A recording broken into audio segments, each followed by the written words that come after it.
Assalamualaikum warahmatullahi wabarakatuh. Alhamdulillah, nahmaduhu wa nasta'inuhu wa nastaghfiruh wa na'udzu billahi min shururi anfusina wa min sayyiati a'malina. May yahdihillahu fala mudilla lahu wa may yudlilhu fala hadiya lahu. Asyhadu an la ilaha illallah wahdahu la syarika lahu wa asyhadu anna Muhammadan abduhu wa rasuluhu la nabiyya ba'da.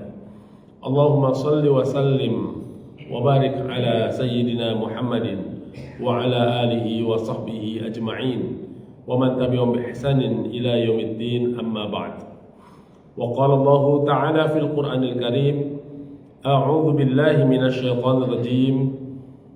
Ya ayyuhalladzina amanu kutiba 'alaikumus shiyam kama kutiba 'alal ladzina min qablikum la'allakum tattaqun. Shadaqallahul 'azim. Jamaah salat subuh yang dimuliakan Allah Subhanahu wa taala. Sehat semua, Pak, Bu? Alhamdulillah. Sejak pagi kita sudah memulai hari kita dengan menyebut asma Allah Subhanahu wa taala.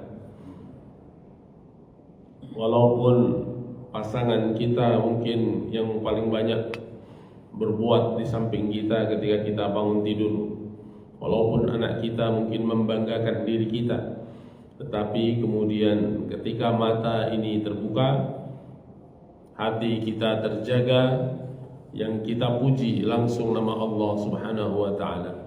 Alhamdulillahilladzi ahyana ba'dama amatana wa ilaihin nusyur. Latihan setelah kematian kita berulang-ulang setiap hari. 1 tahun 365 hari kita sudah melatih diri kita. Dari mulai bangun, melek, langsung nama Allah. Karena begitulah nanti hakikat kehidupan kita ketika kita diwafatkan, dimatikan oleh Allah Subhanahu wa taala dalam kematian yang lebih besar. Kematian kecil kita adalah tertidur. Nanti kematian lebih besar akan datang kepada kita. Dan ketika mata itu terbuka, ruh itu terjaga, maka akan datang pertanyaan kepada kita, siapa Tuhanmu? Maka lisan yang biasa ketika membuka matanya mengucapkan nama Allah, Alhamdulillahilladzi ahyana, maka akan mudah ia menyebut asma Allah Subhanahu wa ta'ala. Jadi setiap hari kita latihan. Pagi tadi kita sudah latihan, dan kita akan mencapai satu puncaknya, satu titiknya, satu waktunya di mana latihan itu akan betul-betul diuji. Dan ini adalah kalimat yang berat, kalimat yang tidak mudah untuk diucapkan pada saat kondisi-kondisi tertentu. Hasil riset di Rumah Sakit Islam Jakarta, dari 100 orang hanya 17 yang mampu mengucapkan kalimat thayyibah pada akhir hidupnya ketika datang namanya sakaratul maut. Hanya 17, Pak. Jadi berat memang perkara ini. Maka dilatih kita. Dari mulai melek sudah dilatih menyebut nama Allah. Jadi nggak usah ikut-ikut kalau nonton televisi, nonton film, nengok sampingnya ketika melek, kemudian ngomongnya selamat pagi sayangku. Memang kita nggak dilatih begitu, Pak. Good morning darling, nggak dilatih kita begitu. Kita dilatih dari mulai melek langsung Alhamdulillah. Itu dilatih kita. Alhamdulillah, segala puji hanya milik Allah Subhanahu wa ta'ala. Nanti akan datang ujiannya. Sudah siap ujiannya, Pak? Ini kan baru latihan, Alhamdulillah. Ujiannya udah siap belum? Saya lihat siap ini. Bahkan udah ada yang langsung latihan lagi, biar nanti meleknya Alhamdulillah gitu lagi. Harus siap kita, karena tidak tahu kapan masa ujian yang akan datang kepada kita. Tidak dapat dimajukan sedikit pun, tidak dapat dimundurkan sedikit pun. Namanya ajal, batas. Wafah, sempurna. Ya. Raji, kembali kepada Allah Subhanahu wa ta'ala. Al-maut, kematian yang pasti akan datang kepada kita. Di tengah pujian kita kepada Allah, senantiasa kita berselawat kepada baginda Nabi Muhammad sallallahu alaihi wasallam. Tercurah kepada beliau, keluarga beliau, sahabat beliau, serta mudah-mudahan kepada semua pengikutnya yang senantiasa istiqamah dalam menegakkan dinul Islam, dinul qayyimah. Kita sudah berada di penghujung bulan, namanya bulan Sya'ban. Bulan yang disebut Rasul adalah bulan yang banyak dilalaikan manusia karena terletak di antara baina Rajab wa Ramadan, di antara Rajab dan Ramadan. Dan bulan ini adalah bulan diangkatnya amal ibadah.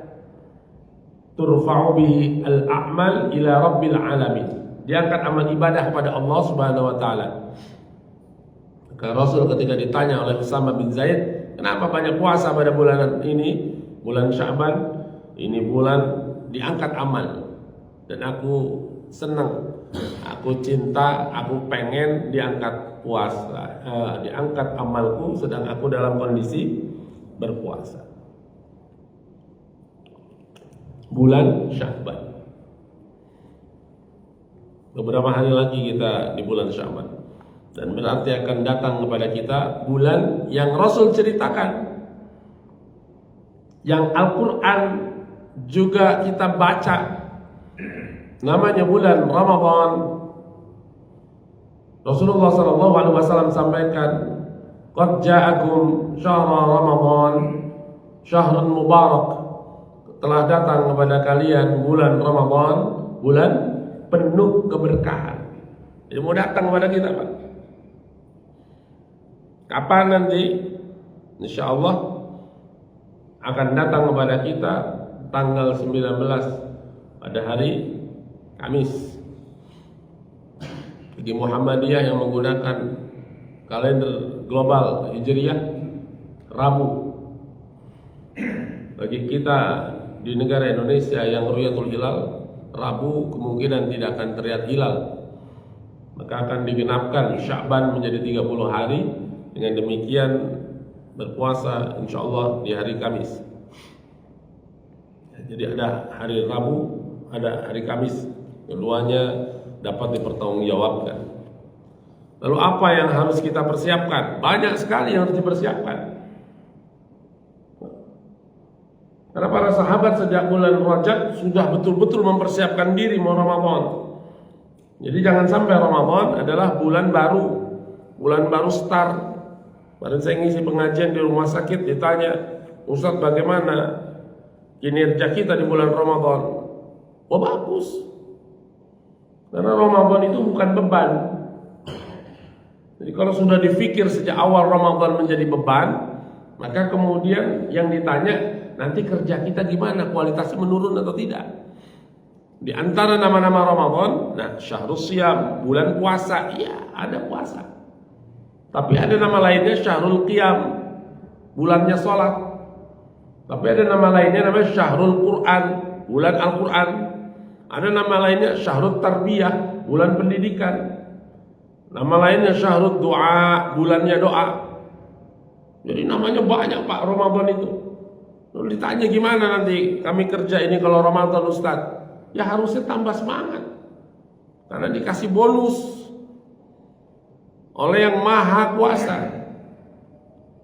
yang tadinya pahalanya itu dilipat gandakan dengan hitungan tertentu, maka dilipat gandakan. Itu luar biasa Pak. Maka aneh kalau ada pertanyaan, gimana kalau Ramadan kami, kerja kami nanti? Ya harusnya tambah semangat. Karena yang tadinya kerjanya pahalanya itu 1, 2, 3, 7 kali lipat, Ramadan berlipat-lipat. Tambah semangat. Bagaimana nanti Jamaah kita Ustaz, berjamaahnya ini subuhnya berlipat-lipat. Karena ini Ramadan istimewa. Maka memang banyak yang harus kita persiapkan untuk Ramadan. Sangat istimewa. Nggak bisa disamakan dengan bulan-bulan lain. Allah Subhanahu wa Ta'ala sampaikan kepada kita, bulan itu ada satu malam yang lebih baik daripada 1000 bulan, Pak. Satu malam bukan lebih baik dari 1000 malam. Satu malam bukan lebih baik dari 1000 minggu. Satu malam lebih baik daripada 1000 bulan. Oh, bandingannya malam sama bulan, Pak. Nggak main-main ini. Jadi kita nggak bisa main-main memang. Istimewa yang datang akan kepada kita ini.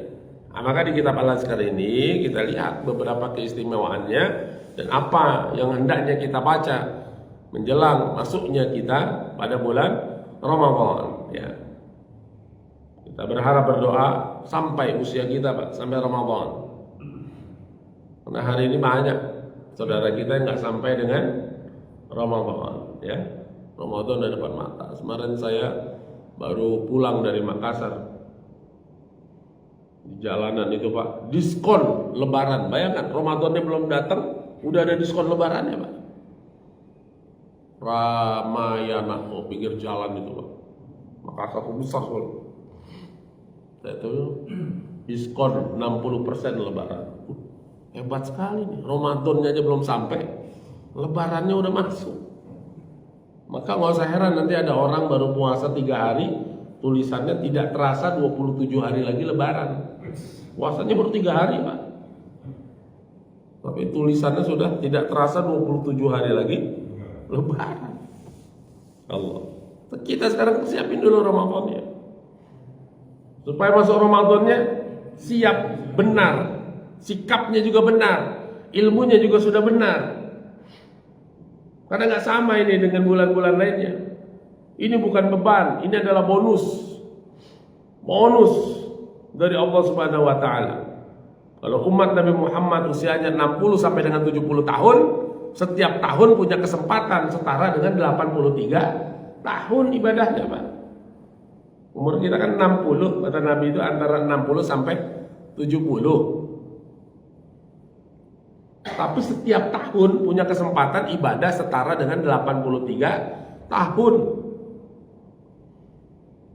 Umur kita ini 60 sampai 70. Udah ada yang lewat dari 70 sini?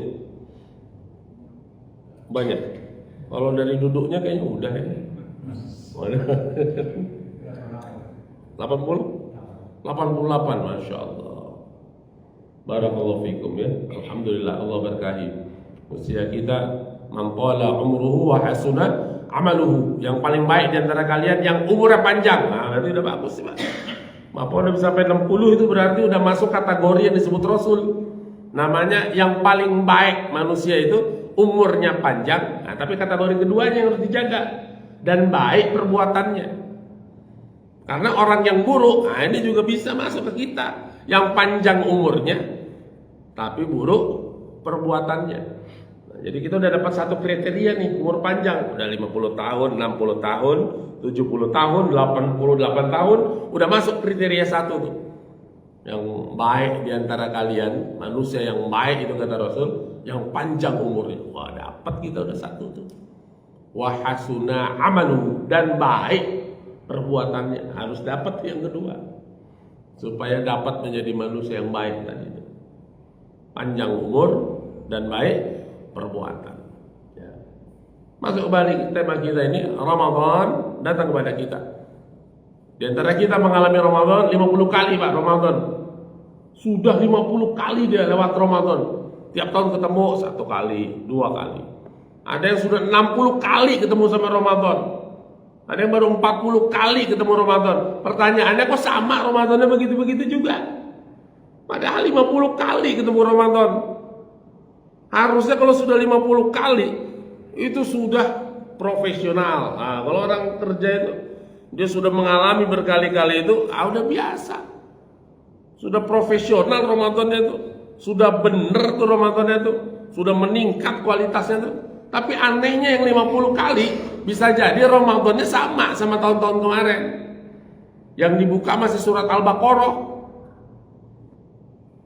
belum hatam, totonya udah sampai Idul Fitri baru Allahu la ilaha illa huwal hayyul qayyum, ayat kursi. Berarti 255 ayat dari tanggal 1 Ramadan dia baca sampai 30 Ramadan, surat Al-Baqarah ayat 1 sampai ayat 200-an. Wah, udah lebaran, tutup dulu dah. Syawal kagak dibaca lagi, ketemu lagi Sya'ban, buka lagi Ramadan. Alif Lam Mim. Akhir Ramadan Allahu la ilaha. Akhirnya surat lain kagak pernah kebaca. Yang dibaca Al-Baqarah doang, ayat 1 sampai ayat 255. 50 kali Ramadan sama, nggak pernah hatam akhirnya. Karena memang tidak mau mempersiapkan dirinya dan menyambut tamu agung yang amat luar biasa, Ramadan. Ngarep semua dulu Pak, ketemu sama Ramadan, berharap semua. Dari sisi usia kita berharap, dari sisi persiapan kita lakukan dengan sebaik-baiknya. Maka Rasul ajarkan kepada kita doa secara khusus ketika memasuki bulan Ramadan.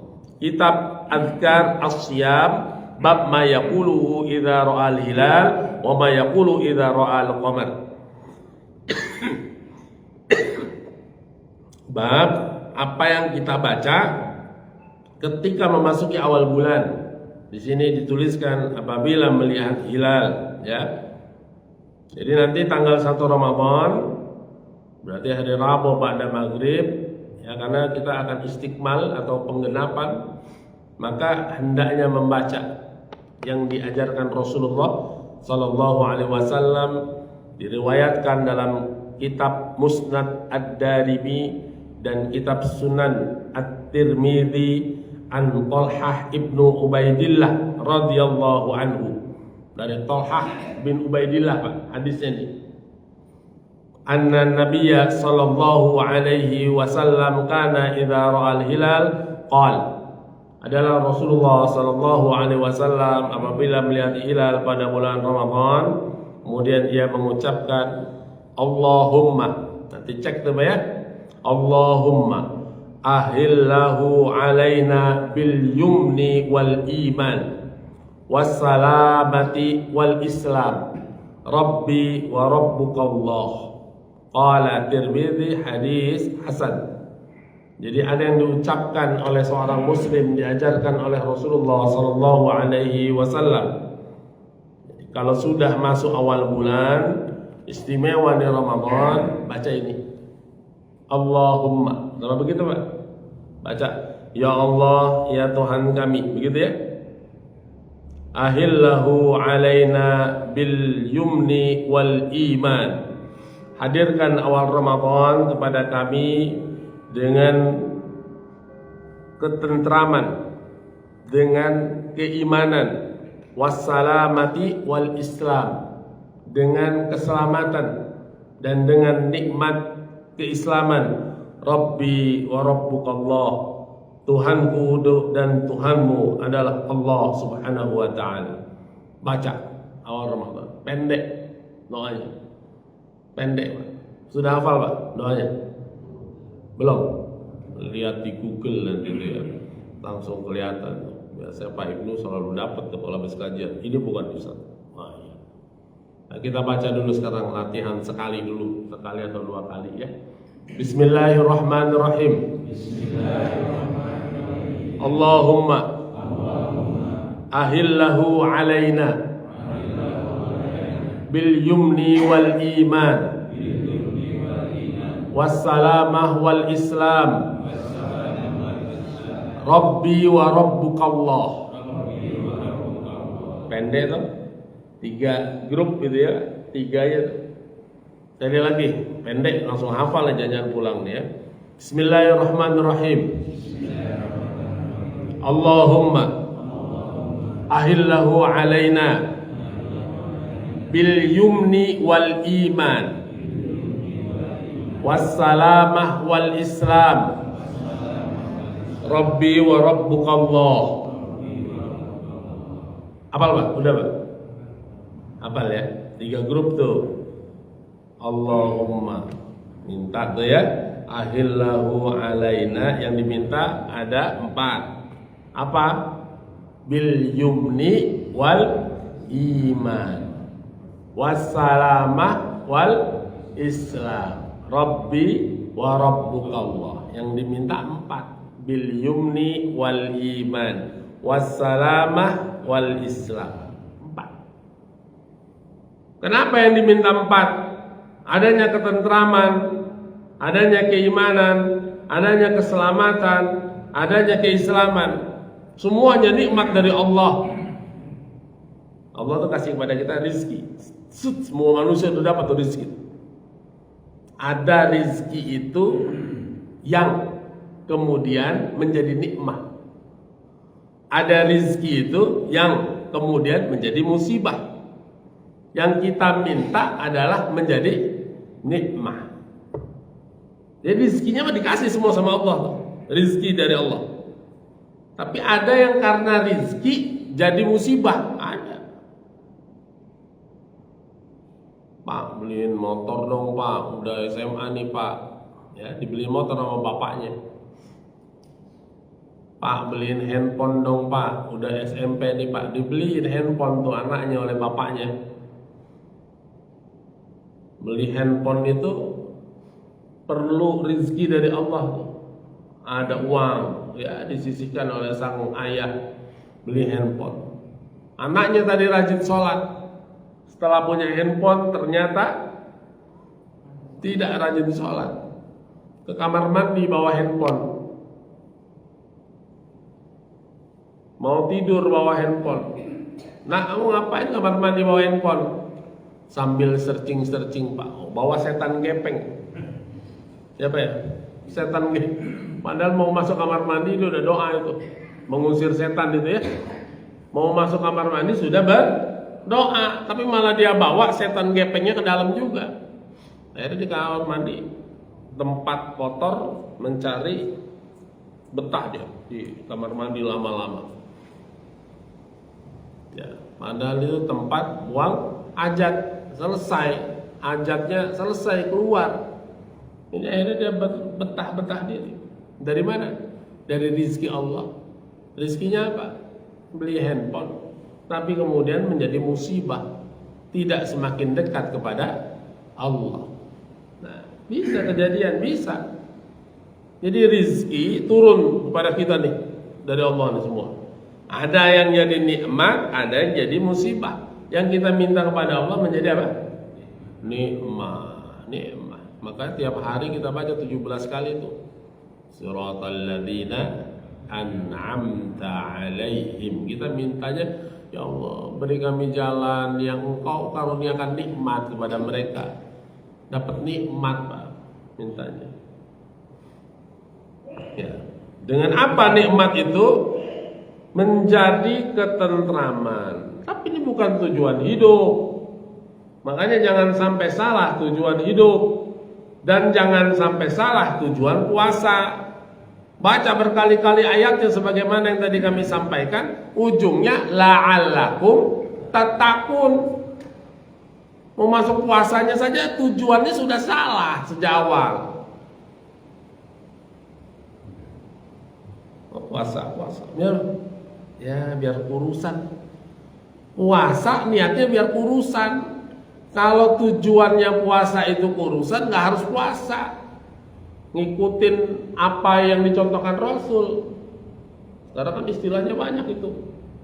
Intermittent fasting. Wah, puasa 16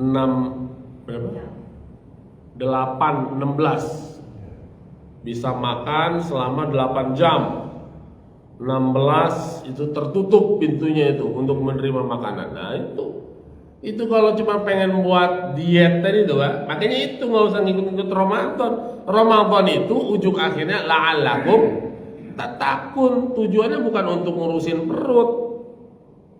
Itu bonus. Ini perintah Allah.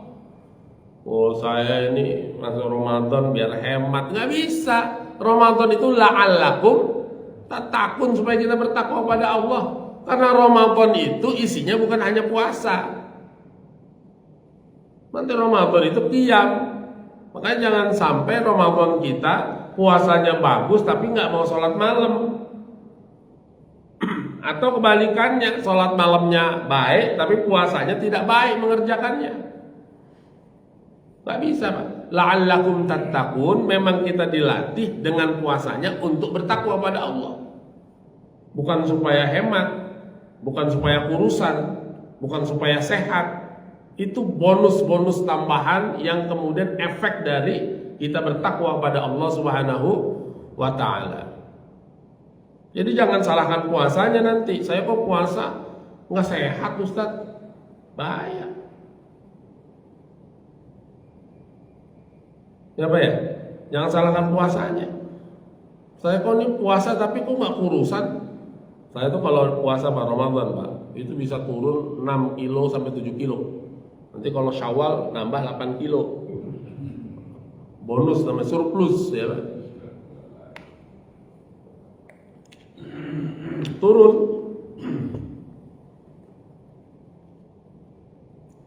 Maka minta kepada Allah ketentraman. Ngadepin Ramadan itu butuh apa? Al-yumni wal iman. Datangnya itu ketentramannya itu, keteguhannya itu dengan iman. Terbaca hadisnya itu Pak, man shoma ramadhana imanan wahtisaban, bunyinya begitu. Siapa saja yang puasa dengan imannya tanpa mengharap apa-apa dari Allah Subhanahu wa taala, ghufira lahu ma taqaddama min dzambih, Allah akan ampuni segala kesalahannya. Iman yang menjadi pijakannya tuh. Jadi kalau tanya puasanya buat apa nih? Iman. Kenapa kamu puasa? Karena disuruh sama Allah, itu udah perintah. Kenapa kamu tahan sama orang tua? Disuruh sama Allah. Kenapa kamu berbuat baik sama tetangga padahal tetangga kamu gak berbuat baik sama kamu? Disuruh sama Allah. Nah, selesai kita itu. Iman namanya itu. Iman itu menjalankan saja perintah Allah itu. Nggak perlu banyak bertanya-tanya ini biar kenapa, ini biar kenapa, ini biar kenapa. Itu urusan kedua itu. Urusannya kita menjalankan perintah Allah. Suruh taat sama Allah dan Rasulnya, ikuti. Jadi kalau bab puasa udah harus jelas itu. Oh, paham. Yang membatalkan puasa apa Pak? Yang membatalkan puasa Pak? Makan, minum dan apa? Makanya yang membatalkan puasa Pak? Muntah dengan sengaja ya. Tangannya dimasukkan kemudian untuk supaya muntah. Nggak boleh. Berenang batal nggak Pak? Berenang Pak? Enggak, lu kan dulu waktu kecil kita kayak awas kentut di air. Kalau kentut di air batal. Apa? Air itu kalaupun masuk lewat pantat nggak batal. Masukin lewat pantat nggak kenyang Pak. Disuntik batal nggak Pak? Disuntik. Suntik. Kan masuk sesuatu ini ke tubuh. Bukan lewat jalurnya, iya. Kecuali dia adalah sesuatu yang fungsinya adalah untuk mengganti makan dan minumnya. Misalnya orang diinfus, ya itu nggak boleh, membatalkan puasanya. Ada sakit, saya harus tambah ini vitamin apa itu, disuntikkan dan diinfuskan, nah, nggak boleh. Tapi kalau vaksin, nah itu bukan untuk itu. Fungsinya tidak mengenyangkan dia, tidak memasukkan melalui jalur makanannya, nggak apa-apa. Nangis, ya nggak apa-apa. Anak-anak kecil itu, saya kaget juga tuh kemarin anak saya sempat nanya itu, dia lagi puasa di bulan Syaban nih, bulan Syaban kemarin ketika lagi pergi, aku boleh berenang nggak? Yang membuat kamu jangan berenang lagi puasa, khawatir, namanya ihtiyat dalam kaidah fikihnya, kehati-hatian. Khawatir kamu minum air, karena susah orang berenang nggak terminum tuh airnya, khawatir. Tapi bukan berenang membatalkan puasa. Lu harus benar-benar paham kita. Ya, haid kita nggak puasa, nifas kita nggak puasa, dan nggak puasanya orang yang haid, nggak puasanya orang yang nifas itu berarti adalah kebajikan, kebaikan karena ngikutin perintah Allah. Jadi jangan sedih, Ustaz, enak banget kalau laki-laki bisa puasa 30 hari full, kami perempuan kok enggak? Ibu kenapa nggak puasa full? Kan haid Ustaz, kenapa ibu haid nggak puasa? Ya kan nggak boleh. Lah berarti itu sedang menjalankan perintah Allah. Berarti sama baiknya nggak? Sama baiknya. Karena tidak mau puasanya orang yang haid itu sedang menjalankan perintah Allah, yaitu menjauhi larangannya untuk berpuasa. Emang nggak boleh sama Allah. Nah kalau nggak bolehnya karena Allah, maka kebaikan. Maka nggak puasanya orang yang haid kebaikan bukan? Kebaikan, karena dia sedang menjalankan perintah Allah. Kenapa jadi sedih? Sedihnya sebenarnya ini Ustaz, karena harus ganti lagi. Nah itu lain perkara. Ternyata karena gantinya, yang lain enak makan kita ganti. Nah itu lain itu. Kalau ibu nggak niat ganti, ya itu baru menjadi salah. Puasa itu kan disuruh ganti kalau enggak. Kalau kamu sakit, maridon au ala safarin fa'iddatum min ayyamin ukhar, ganti di hari yang lain. Enak banget Allah itu mau ngajarin kita itu. Bahkan kalau kita nggak kuat, kan begitu ya ayatnya tuh. Di 184 itu kita nggak kuat, merasa nggak mampu, karena mohon maaf usia, karena mohon maaf dia kerjaannya adalah kerjaan yang amat berat, maka kemudian disuruh sama Allah, fafidyatun ta'amu miskin. Yutiqunahu, kalau kamu merasa berat, nggak kuat, kasih fidyah. Tapi jangan diakal-akalin hal-hal yang seperti ini secara fikih, karena kita melakukannya dengan iman. Pengantin baru, kita nikah kenapa sebelum Ramadan ya? Kan biar sahurnya ada yang bangunin. Tapi kita pengen honeymoon lagi Ramadan. Ingat tuh di zaman Rasul ada laki-laki dengan perempuan suami istri ngadu kepada Rasul, nggak kuat dia berhubungan badannya di waktu siang hari, datang kepada Rasulullah SAW. Maka kemudian dari Rasulullah SAW, hendaknya yang membebaskan budak, nggak punya dia. Hendaknya dia sudah puasa selama 60 hari berturut-turut lah, yang 1 bulan aja nggak kuat ya. Kalau begitu kasih makan orang miskin itu 60 orang, udah paling miskin dia. Maka Rasul sedekahkan itu. Nah bagi-bagi nih, kamu yang bagi-bagi nih. Rasul sampai tertawa tuh. Jadi baik banget itu. Coba kalau kita bayangkan Pak, nggak dihujat gitu loh Pak. Nggak kuat kamu, nggak bisa kamu. Nah ini ada kurma, bawa. Saya yang paling miskin dulu. Kalau begitu sedekahkan buat yang lain. Nih kalau kamu paling miskin dikasih. Udah akalin akhirnya. Memang manusia zaman sekarang ngakal-ngakalin. Tanya sama saya, Ustaz, itu gimana ya kalau suami istri kalau berhubungan badan itu kena kafarat ya? Iya betul, kena kafarat.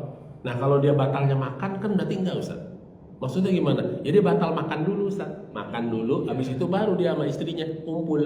Kan yang menyebabkan batal makannya Ustaz. Wah ini ngakalin namanya.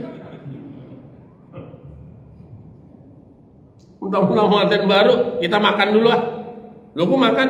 Ya kalau makan itu kan nanti nggak kena kafarat. Ini perdebatan ini sudah ada kita baca di kitab Imam Syafi'i itu ya, di kitab Imam Malik itu sudah ada orang-orang tipikal begitu. Itu jangan dikira pikiran begitu adanya baru sekarang, dari dulu udah ada Pak. Kita gimana nih supaya bisa kumpul nih? Kita jalan-jalan aja ke Bandung, kan kita mau honeymoon. Kan kalau musafir itu boleh nggak puasa.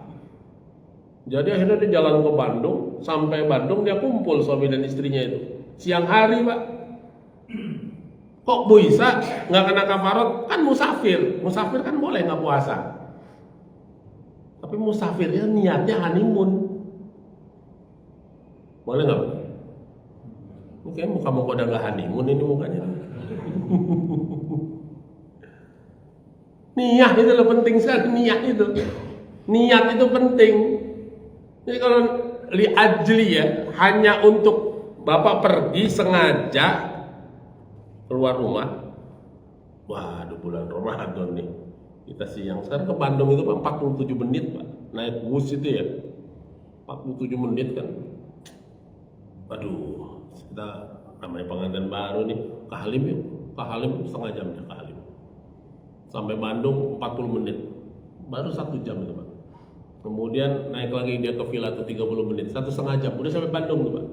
Nah musafir kita ini udah musafir ya, nggak puasa, udah ada rukhsah, Oh ruksuk itu ya diambil dong ruksuknya itu. Wah, ya udah ya.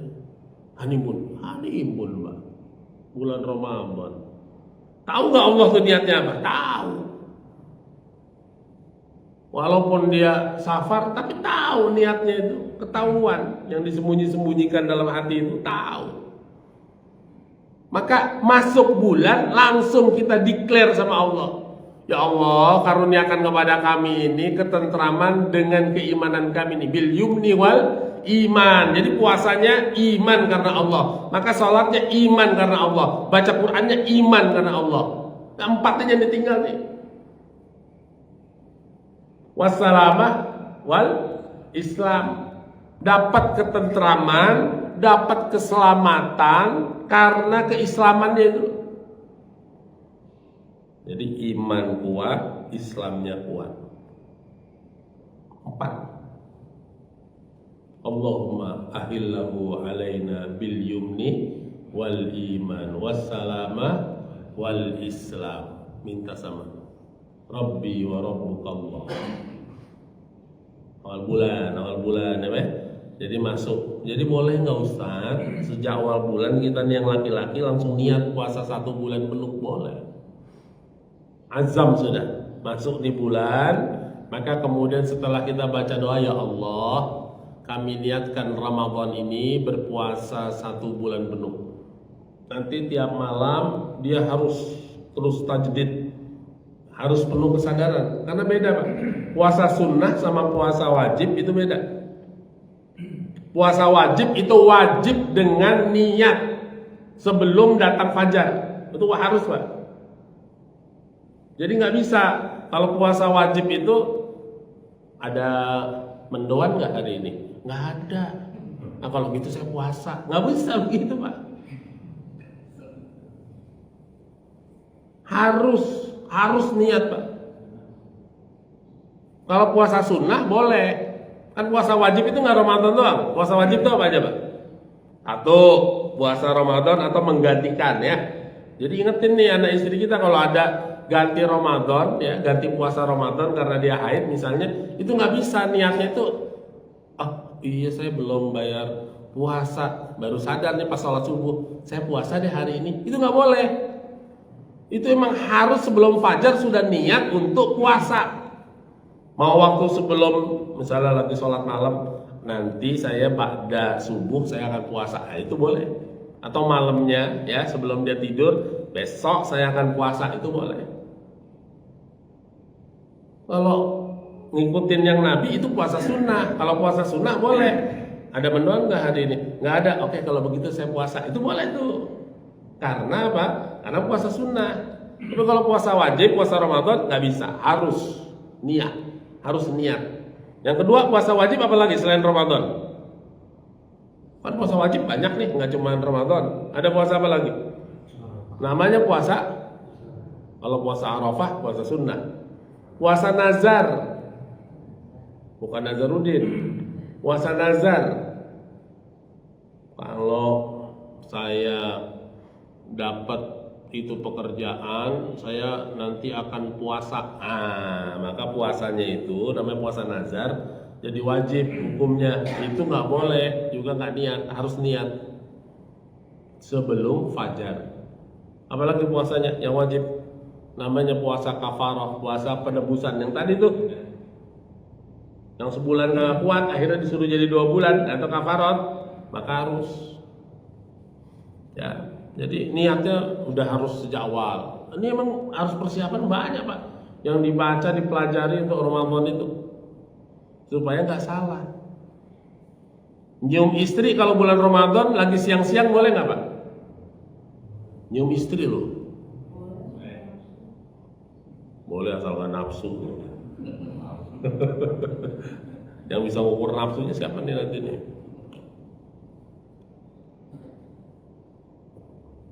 Boleh ya? Boleh. Yang tidak boleh itu bercumbu. Bercumbu itu namanya lil musyarakah. Dalam bahasa fikih itu adanya keaktifan dari keduanya. Jadi kalau mencium, ini kan mencium. Si istrinya aktif nggak dia? Dicium keningnya oleh suaminya. Itu berarti bukan mencumbu. Tapi kalau aktif saling mencium, nah itu lain perkaranya. Mentang-mentang cium juga dengan cium, tapi saling namanya. Dalam bahasa fikih itu kalau doroba memukul, doroba saling memukul, itu baru perkelahian. Ya saling itu. Nah kalau begitu Bu, Ibu jangan, Ibu diem aja ya. Oh itu juga sama kalau niatnya begitu. Kacau. Ibu jangan balas nih ya. Itu niatnya Allah tahu yang begitu ya. Walaupun tidak dengan nafsu. Nah, kalau saling nggak boleh. Ya saling nggak boleh. Bersentuhan itu boleh. Tapi kalau niatnya tadi ya semuanya dengan niat itu menjadi rusak nanti. Nah ini baru satu kita nih ya, satu hadis. Hadisnya banyak sekali terkait awal bulan ini. Tetapi salah satu yang paling masyhur yang bisa kita amalkan adalah apa yang tadi kita baca dan kita lafazkan bersama-sama. Oke, saya ingin tutup pada pertemuan hari ini dengan yang kita persiapkan ini. Setelah kita meyakini dengan keimanan, dengan keislaman, maka pastikan Bapak dan Ibu sekalian memasuki Ramadan dengan hati, dengan jiwa yang bersih. Nyambut Ramadan, bersihkan diri dulu. Maka tolong yang kemarin sudah hafal yang namanya Sayyidul Istighfar diamalin. Banyain Pak, dari sekarang nih banyain supaya clear nih hati kita nih. Namanya zauk. Zauk itu apa? Zauk itu rasa ya. Ibadah itu harus dengan rasa, bukan sekedar gak makan gak minum, bukan, dengan rasa. Maka dari sekarang kalau biasanya baca itu Sayyidul Istighfar sekali gitu ya, bacalah 3 kali, bacalah 7 kali. Bersih, kuras diri kita ini. Yang kotor itu dikuras. Kemarin kan kita baca 4 model ya. Istighfar dengan 4 tahapan. Istighfar biasa, astagfirullah 1 ya. Lebih tinggi astagfirullah wa atubu ilaihi. Kemarin belajar lagi yang untuk hari Jumat apa? Astagfirullahalladzi la ilaha illa huwal hayyul qayyum wa atubu ilaihi. Itu tingkatan ketiga nih. Dia istighfar, dia puji Allah ya, bertauhid, kemudian bertaubat ya. Yang keempat baru Sayyidul Istighfar. Allahumma anta Rabbi la ilaha illa anta khalaqtani wa ana abduka wa ana khalqika wa atika mastata'tu wa a'udzu bika min syarri ma sana'tu abu laka bi ni'matika alayya wa abu bi dzambi faghfirli fa innahu la yaghfiru dzunub illa anta. Baca. Jadi masuk Ramadan ini enggak ada yang lain Pak. Udah dengan iman, dengan Islam, karena ketaatan kita kepada Allah, niatnya harus benar, puasa besok juga harus benar, la'allakum tattaqun. Bersihin diri, banyak istighfar. Itulah kenapa kita diperintahkan, kita diminta untuk kemudian saling memohonkan maaf, memaafkan orang lain. Karena ciri orang bertakwa itu bukan minta maaf. Kalau minta maaf itu emang kita yang salah. Yang berat itu apa? Memaafkan. Saya pukul orang, saya salah, maaf ya. Nah, itu ringan Pak, minta maaf itu. Tapi memaafkan itu lebih berat. Ada saudaranya sudah 12 bulan ternyata nggak bayar utang. Mau masuk Ramadan, Pak Wahid, saya minta maaf ya, setahun saya ternyata belum bayar. Ya, oh iyanya itu udah mulai galau itu. Karena setiap bulan kesel dia. Katanya mau bayar bulan ini nggak bayar setahun. Datang tahu pas mau Ramadan minta maaf. Itu berat memaafkan. Maka Islam itu, Al-Quran cerita itu, di antara tanda-tanda orang yang bertakwa itu adalah yang memaafkan orang lain. Karena posisinya dia mazlum, dia yang dizolimi. Orang yang memaafkan itu adalah orang yang dizolimi. Nah, maka Ramadan datanglah kita dengan mampu memaafkan orang lain ya. Ini doa yang kita baca hari ini dari Thalhah bin Ubaidillah menyambut Ramadan dengan iman, dengan Islam, dengan keselamatan, dengan ketentraman. dan kita saling memaafkan satu sama lain. Aqulu qouli hadza astaghfiru li wa lakum wa lisairil muslimin wal muslimat fastaghfiruh innahu huwal ghafurur rahim. Assalamualaikum warahmatullahi wabarakatuh.